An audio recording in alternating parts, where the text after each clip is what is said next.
समुदाय। बोडो जनजाति के लोग पूर्वोत्तर भारत के राज्य असम के मूल निवासी हैं, जो भारत की महत्वपूर्ण जनजातियों में से एक है। बोडो समुदाय एक बृहत बोडो कछारी समुदाय का हिस्सा माने जाते हैं। भारतीय संविधान की 6ठी धारा के तहत वे एक अनुसूचित जनजाति हैं। बोडो समुदाय लोगों की मातृभाषा बोडो भाषा है, जिसे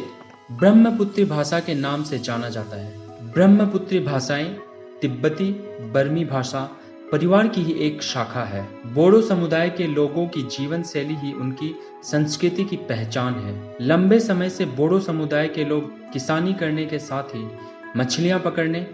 पशुपालन के अलावा पान की खेती करने में भी सिद्धस्थ हैं। बोडो समुदाय के लोग ज्यादातर परंपरागत कपड़े ही पहनते हैं। इस समुदाय की महिलाएं अपने वस्त्र आदि स्वयं बुनती हैं। बोडो समुदाय के लोग पिछले कुछ दशकों से ब्रह्म धर्म से बहुत प्रभावित हैं। आचार्य कालीचरण द्वारा प्रतिष्ठा की गई ब्रह्म धर्म का प्रचार वर्तमान आचार्य श्री चरण नरजारी असम तथा पड़ोसी राज्यों में बसे बोडो समुदाय के बीच विधिवत रीति नीति के साथ करते आ रहे हैं। तानि सर्वाणि संयम युक्त असित मत परः वसे हि जैसेन्द्रियाणि तस्य प्रज्ञा प्रतिष्ठिता। तानि हे इन्द्रियবিলাক सर्वाणि সকলো সংযম সংযত কৰি যুক্ত কৰি আশিক থাকিব লাগে। মত পৰা কেৱল মোৰ চিন্তাত ব্যস্ত থাকি আছে বখত বক কৰি। তুলসী দাসে কৈ গৈছিল, গোস্বামী তুলসী দাসে, যে तुलसी ऐसा ध्यान धर जैसे ज्ञान की गाय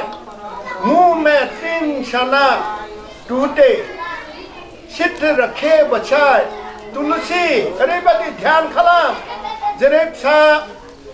जागोदान मोसौ गाय खुगायाव गोथाव गोथाव बुट मटर जाबाय थायोब्लाबो गावनि फिसाखाय गोसोआ सब समाय थायो। जेरै माबा फिसा जुदि बे गांसो जाबाय थानायाव जों थाङोबाबो गांसोखौ खुगानिफ्राय बे गारा, खिन्थु मा बुंगोन बे होननानै बुंहरगोन बे फिसाखौ, माथो हरगोन बे, माने गोसोआ बेना जानायाव गोदान गोथाव गोथाव आदाराव नङाब्लासिनो फिसानिखाय थाबाय थायो। ब्रह्म धर्म की स्थापना आचार्य कालीचरण ब्रह्म ने की थी। आचार्य कालीचरण ने सत्य सनातन धर्म के प्रचारक आचार्य शिवराम परमहंस से कलकत्ता में जाकर उनसे शिक्षा दीक्षा ली। यहाँ आचार्य कालीचरण ब्रह्मदेव ने वर्षों साधना के बाद सिद्धि प्राप्त कर अपने गुरु के आदेश पर पूर्वोत्तर भारत में सनातन धर्म का प्रचार ब्रह्म धर्म के नाम से किया। सन 1905 में असम पहुंचकर आचार्य कालीचरण ने पूर्वी भारत के आदिवासी क्षेत्रों में बसे जनजाति जनगोष्ठी क्षेत्र के लोगों को सनातन संस्कृति व धर्म से जोड़ा। लगभग 1 साल के अंतराल में सन 1906 में असम के ग्वालपाड़ा जिले के बनग्यारी नामक स्थान में महालया के दिन एक विराट सामूहिक यज्ञ का आयोजन कर विभिन्न अंचलों में बसे बोडो समुदाय के लोगों को ब्रह्म धर्म की दीक्षा दी और यहीं से आचार्य कालीचरण द्वारा ब्रह्म धर्म की नींव रखी गई। नमस्कार, आज आम उपस्थित शिशुपानी पंचायत अंतर्गत 2 नং यज्ञपुर ब्रह्म मंदिर जो चलि आसे 15 दिनिया भागवत पाठ ब्रह्म समाजर गुरु श्री चरण नार्जारी नेतृत्व আমি এই 15 দিনীয়া শ্ৰীমদ ভাগৱত গীতা পাঠ কৰাৰ আৰু ব্যাখ্যা কৰাৰ কাৰ্যক্ৰমটো আমাৰ সনাতন হিন্দু ধৰ্মৰ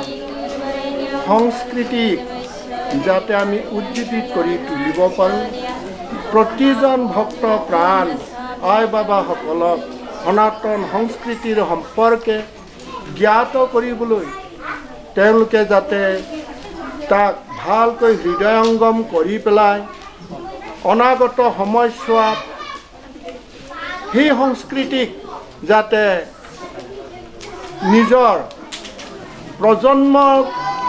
ভৱিষ্যত প্ৰজন্মৰ যাতে শিক্ষা দি যাব পাৰে। আমাৰ এই আপুৰুগীয়া সনাতন সংস্কৃতিক যাতে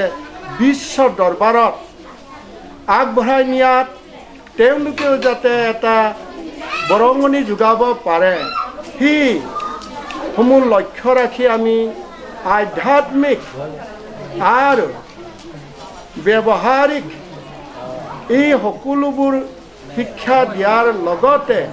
আমাৰ সনাতন হিন্দুৰ যিবিলাক গৌৰৱময় ইতিহাস যিবিলাক এতিয়া আমি পাহৰি গৈছোঁ ধৰি লওক কৃষ্ণ কোন আছিল কৃষ্ণ কাৰ পুত্ৰ আছিল তেওঁ কেনেকৈ ডাঙৰ দীঘল হ'ল ৰাম কোন আছিল ৰামৰ দেউতা কোন আছিল মাতৃ কোন আছিল বা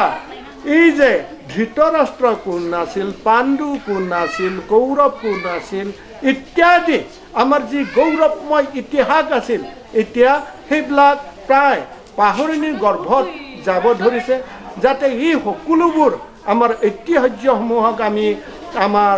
ধৰ্মপ্ৰাণ আই বাবাসকলৰ আগত আমি প্ৰচাৰ কৰি পেলাই শিক্ষা দিব পাৰোঁ কেনেকৈ আমি সনাতনীসকলে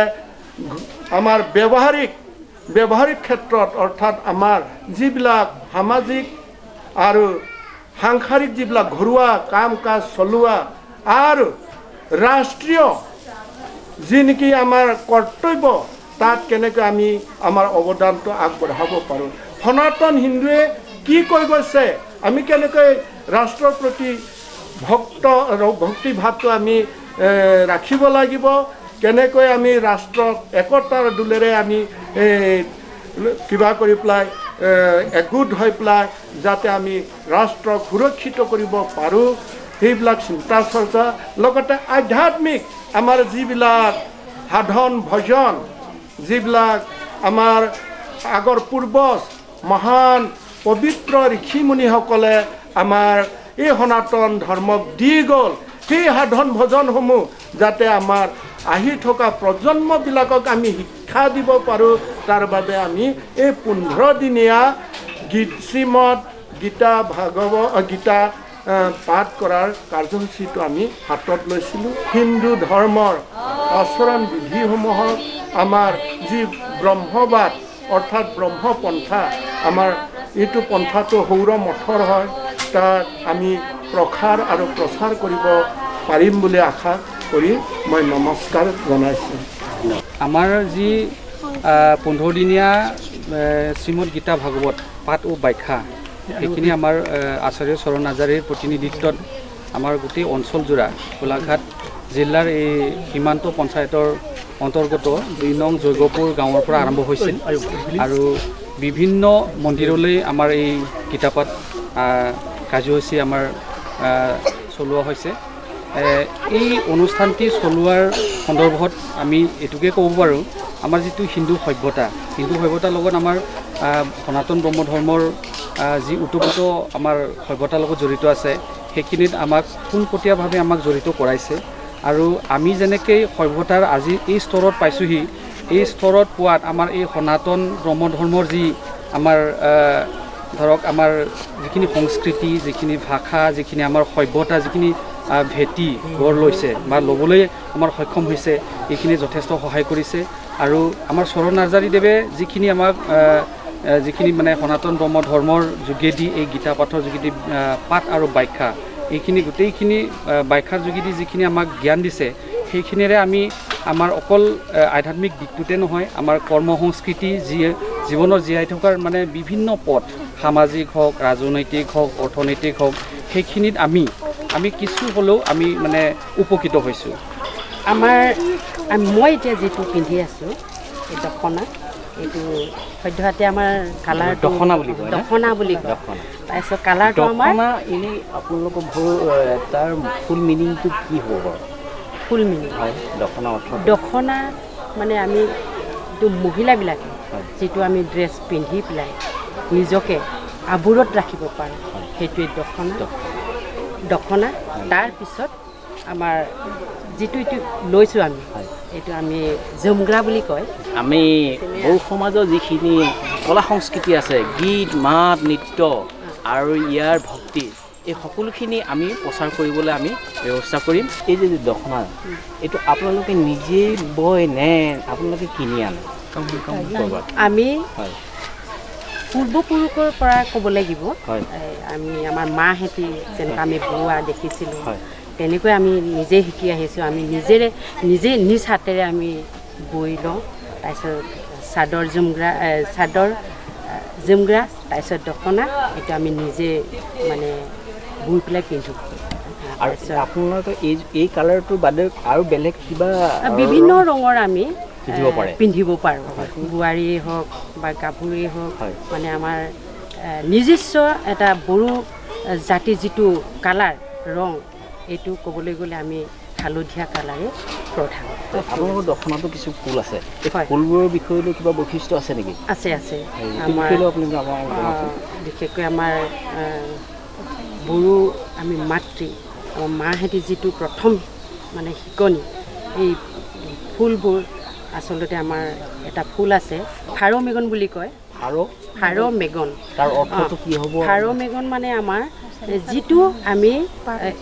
পাৰ চৰাইৰ চকু হয়। ঠিক তেনেকুৱা এইটো সহজভাৱে আমি বুব পাৰোঁ বা ফুল আঁকিব পাৰোঁ সেইকাৰণে প্ৰথম আমাৰ নিজৰ জীয়েকক মানে প্ৰথম শিকাওঁতে আমি পাৰ মেগন সেইটো আমাৰ মাহেঁতি আমাক শিকাইছিলে আৰু বিশেষকৈ আমাৰ বড়ো জাতিৰ যিটো ফুল এইটো পাৰ মেগনে আচল আৰু তাৰ বাহিৰে আৰু আছে আমাৰ হাজো আগত বুলি কয় তাৰপিছত মাউজীয়া গান বুলি কয় তাৰপিছত আগৰ গুবৈ বিশেষকৈ আগৰ গুবৈটো আমাৰ মই যিটো ড্ৰেছ পিন্ধি আছোঁ এতিয়া সেই ড্ৰেছটোৱে আমাৰ আগৰ গুবৈ এইটো মেইন আমাৰ যিবিলাক মহিলা অভিজ্ঞ মহিলা বয়সস্থ মহিলা আৰু সন্মানীয় যিটো আগৰ সেই আগৰটো আমাৰ কি কয় আগৰ গুবৈ সেইটোৱে আমি পৰিধান কৰোঁ এইখিনিয়ে ধন্যবাদ দিলোঁ আপোনালোক